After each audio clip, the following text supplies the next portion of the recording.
ओम नमो भगवते वासुदेवाय नमः। भगवान का मथुरा प्रवेश, रजक वध तथा माली पर कृपा।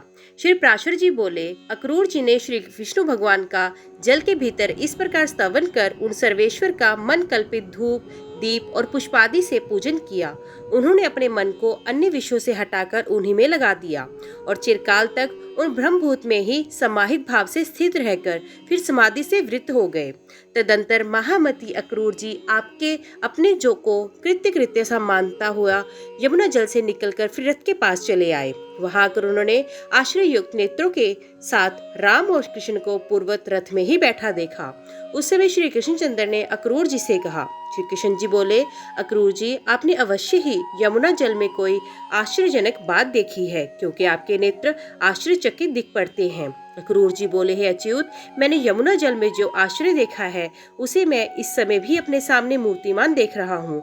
हे कृष्ण, ये महान आश्चर्यमय जगत जिस महात्मा का स्वरूप है, उन्हीं परमाश्चर्य स्वरूप आपके साथ मेरा समागम हुआ है।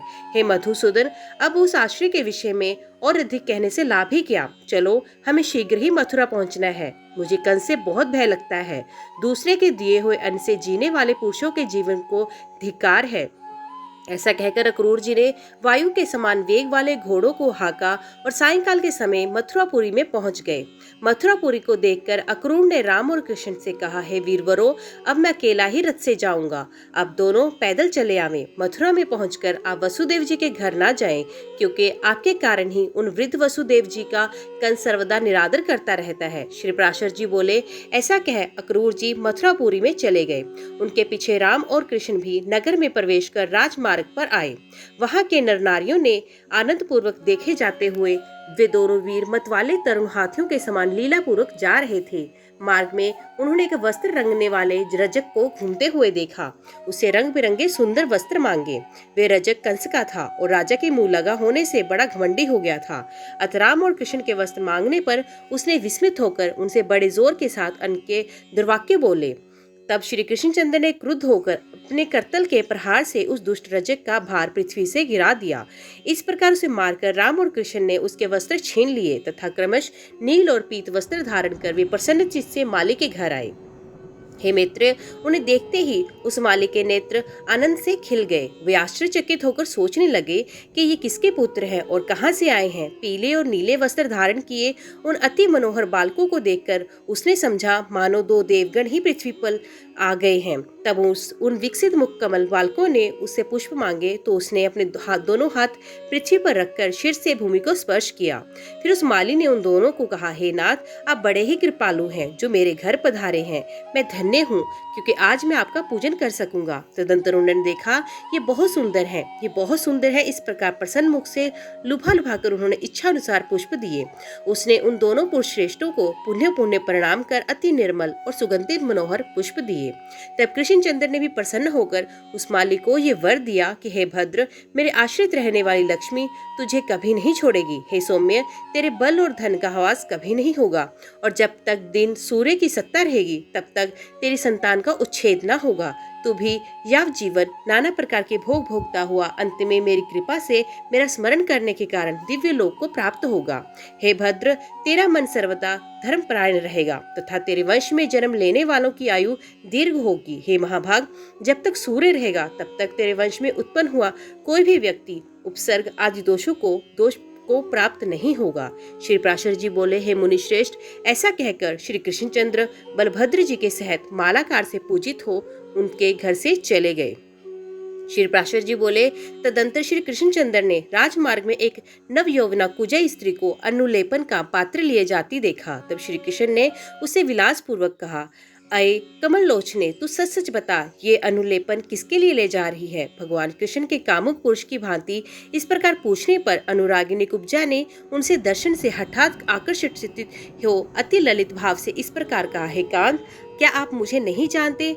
मैं अनवेक्रा नाम से विख्यात हूँ। राजा कंस ने मुझे अनुलेपन कार्य में नियुक्त किया है। राजा कंस को मेरे अतिरिक्त और किसी का पिसा हुआ उपकरण पसंद नहीं, अतः मैं उनकी अत्यंत कृपा पात्री हूँ। श्री कृष्ण जी बोले, हे सुमित्र, ये सुंदर सुगंधमय अनुलेपन जो तो राजा के ही योग्य है, हमारे शरीर के योग्य भी कोई अनुलेपन तो दो।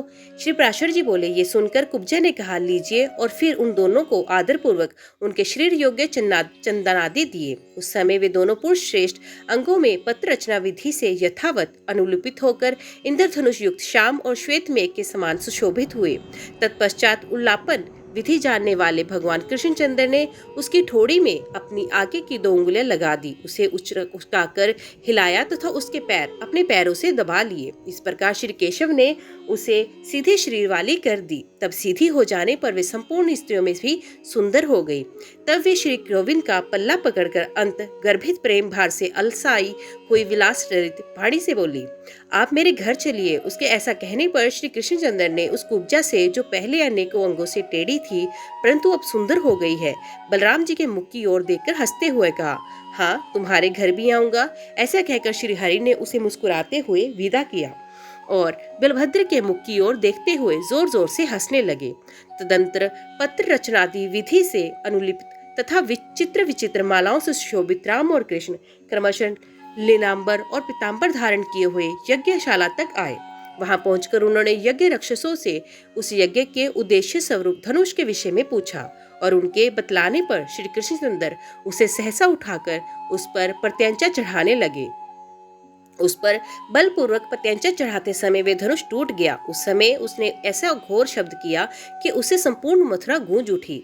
तब धनुष टूट जाने पर उसके रक्षसों ने उन पर आक्रमण किया।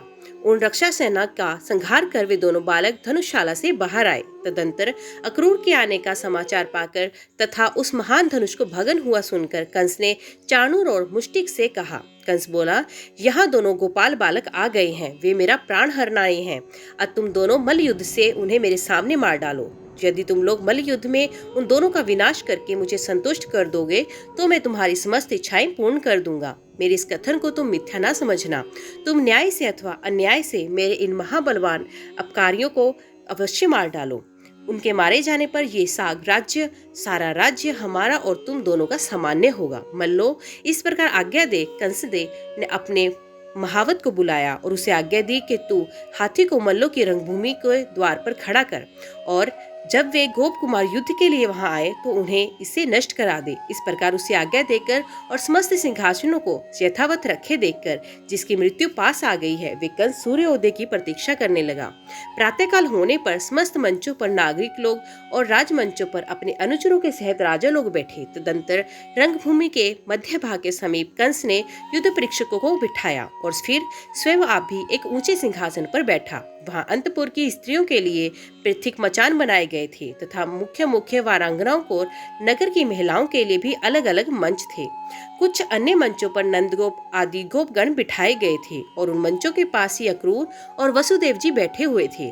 नगर की नदियों के बीच में चलो अनंत काल में पुत्र का मुख तो देख लूंगा, ऐसा विचार कर पुत्र के लिए मंगल कामना करती हुई देवकी जी बैठी थी। तदंतर जिस समय तूर्य आदि के बजने तथा चाणूर के अत्यंत उछलने और मुष्टि के ताल ठोकने पर दर्शकगण हाहाकार कर रहे थे, गोपी वेशधारी वीर बालक बलभद्र और कृष्ण कुछ हंसते हुए रंगभूमि के द्वार पर आए। वहां आते ही महावत की प्रेरणा से कुवलापीड़ नामक हाथी उन दोनों गोप कुमारों को मारने के लिए बड़े वेग से दौड़ा। हे द्विज, उस समय रंगभूमि में महान हाहाकार मच गया तथा बलदेव जी ने अपने अनुज कृष्ण की ओर देखकर कहा, हे महाभाग, उस हाथी को शत्रु ने ही प्रेरित किया है, अति से मार डालना चाहिए। हे द्विज, ज्येष्ठ भ्राता बलराम जी के ऐसा कहने पर शत्रुसूदन श्री श्याम सुंदर ने बड़े जोर से सिंहनाद किया। फिर केशी का वध करने वाले भगवान श्री कृष्णचंद्र ने बल में ऐरावत के सामने उस महाबली हाथी की सूंड और अपने हाथ से पकड़कर उसे घुमाया। भगवान कृष्ण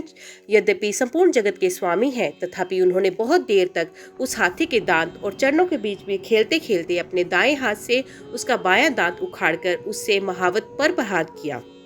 इससे उसके सर के सैकड़ों टुकड़े हो गए। उसी समय बलभद्र जी ने क्रोध पूर्वक उसका दायां दांत उखाड़कर उससे आसपास खड़े हुए महावर्तों को मार डाला। तदंतर महाबली रोहिणी नंदन ने रोषपूर्वक अति वेग से उछलकर उस हाथी के मस्तक पर अपनी बाई लात मारी। इस प्रकार वे हाथी बलभद्र जी द्वारा लीला पूर्वक मारा जाकर इंद्र वजह से आहत पर्वत के समान गिर पड़ा। ओम नमो भगवते वासुदेवाय नमः। तो दोस्तों, आज की वीडियो में बस इतना ही। उम्मीद करती हूँ वीडियो आपको पसंद आई होगी। वीडियो पसंद आई हो तो वीडियो को लाइक और चैनल को सब्सक्राइब जरूर कीजिएगा। तो मिलते हैं अगले अध्याय के साथ। तब तक के लिए देखते व सुनते रहिए। जय मां कंजक, जय माता दी।